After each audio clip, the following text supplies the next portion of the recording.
In the heart of the Kikuyu highlands, where the mist clings to the mountains and the wind whispers ancient secrets, lies the village of Nyagathanga. For generations, the villagers have lived under the shadow of the sacred Mau forest, where it is said that the voices of ancestors echo through the trees, guiding the living with their wisdom. But in recent years, the sacred forest has been silent. The echoes have not spoken, and without the echoes, the village has struggled. Crops have failed, rains have been scarce, and sickness has begun to spread. It is in these dark times that Wairimu, a young woman who questions the old ways, must face a choice that will change the future of her people. Inside a modest hut, Wairimu sits by the fire, sharpening a knife. Her brother, Jiru, enters the hut, carrying a bundle of firewood. Jiru asks, "Wairimu, do you hear the elders talk about the ceremony tomorrow?" They are planning to send people into the forest again to hear the echoes. The echoes? It's just an old story, Jiru. We've been listening to those whispers for years, and nothing has changed. The forest has been silent. Why should we keep waiting for something that isn't coming? Jiru surprised. You don't believe in the forest spirits, do you? Maybe they are waiting for us to show faith again. I believe in us, Jiru, she replied.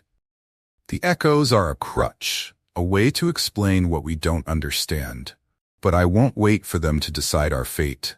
If we want to survive, we have to look for answers elsewhere. The following morning, village square is filled with people. Elder Kamal stands at the center. He wears a ceremonial liso and a beaded necklace, holding a staff. Villagers gather around, whispering among themselves.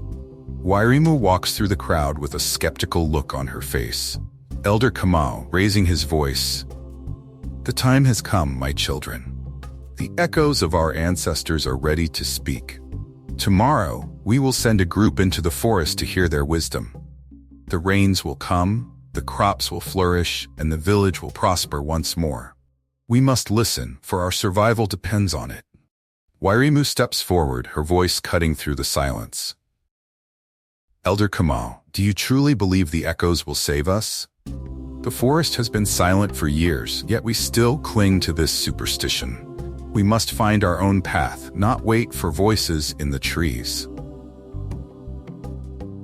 You speak as if you know more than your elders, Wairimu. The echoes are not just voices, they are the wisdom of our ancestors.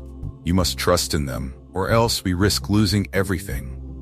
The villagers murmur among themselves. Wairimu looks defiant, but there is doubt in her eyes. Jiru stands in the background, torn between his sister's words and the wisdom of the elder. Later that night, Wairimu, dressed in a simple Kikuyu shuka and sandals, walks alone towards the Mau forest. The trees loom ahead, dark and foreboding. As she steps deeper into the forest, the air becomes heavier, the sounds of the village fading into silence.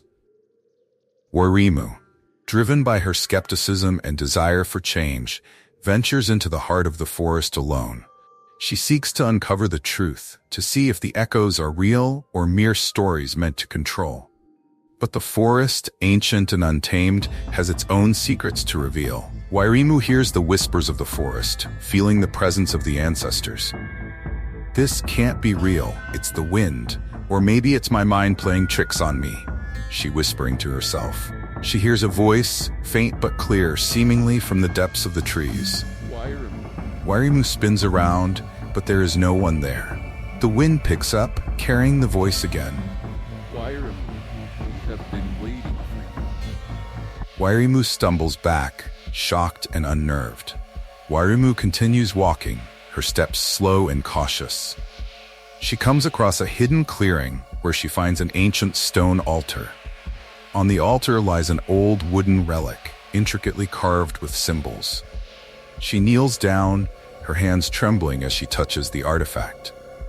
In the heart of the forest, Wairimu uncovers a relic long forgotten by her people. A symbol of their ancestors, a key to the wisdom they have long ignored. She begins to understand that the echoes are not just voices, they are the whispers of history, the spirit of the land itself. As Wairimu touches the relic, the air around her seems to shift. A warm glow surrounds her, and the whispers become clearer. The forest has spoken, Wairimu. You have been chosen to carry our message back to the village. It is time for the old ways to evolve, not fade away. You must bring the village together, for the future lies in balance. Wairimu walks back to the village, the relic in her hands. The villagers are gathered around Elder Kamal, preparing for the ceremony. Wairimu steps forward, holding the relic up for all to see. Wairimu firmly tells them, "The echoes were never just voices, Elder Kamal. They are the wisdom of the past, a reminder that our traditions are meant to evolve, not remain stagnant. The forest has spoken to me, and I have brought its message to you." Elder Kamal, looking surprised but thoughtful, he uttered, You have heard them, child? Then perhaps it is time for us to listen, not just to the echoes, but to each other." The villagers look at each other, some nodding, others still unsure. In that moment, Wairimu bridged the gap between the old and the new. The village realized that while tradition holds wisdom, it must also be open to growth and change. And so the echoes of the forest returned, not just as whispers in the wind, but as a living, breathing part of their future.